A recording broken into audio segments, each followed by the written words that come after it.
With us to unpack the drop in small business confidence is Jasmin Guénette, Vice President of National Affairs at the Canadian Federation of Independent Businesses.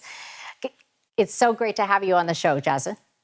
It's my pleasure. Thanks for having us. So can you start by explaining the findings of the September Business Barometer? Yes, well, you mentioned it in our September barometer, which is a business outlook index. The small business optimism dropped sharply in September. It is quite concerning. There are many factors explaining the reason behind this drop, but this is the first time that we have seen such a drop in our business index.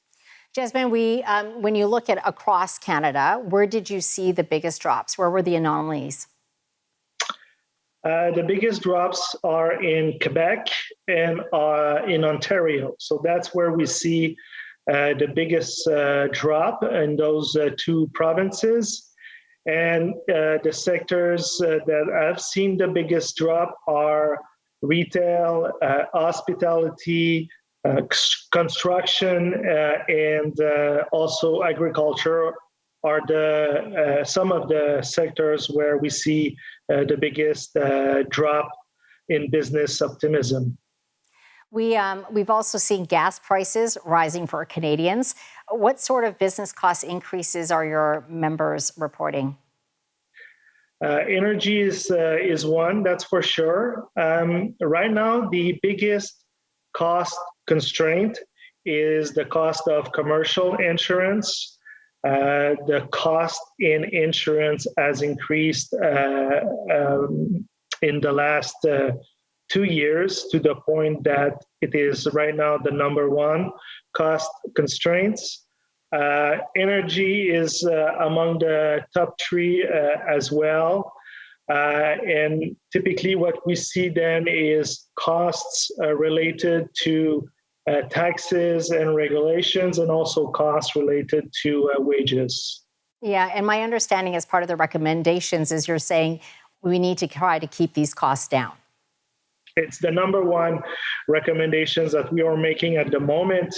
Obviously, it's important for the federal government to make sure that COVID relief measures are still in place for businesses as they still try to cope with the pandemic. But one thing is for sure is that we need to avoid seeing a cost of doing business go up. The last thing that businesses need at the moment is an increased cost in doing business. Jasmin, I want to get your take on this because my understanding is this Employment and Social Development Canada, they're holding a consultation on EI. Are you and your members worried that this also may affect the cost of running a business? Yes, it's quite concerning for small business throughout Canada. And basically, the government is looking at implementing potentially changes to the EI system that could have a cost impact for businesses.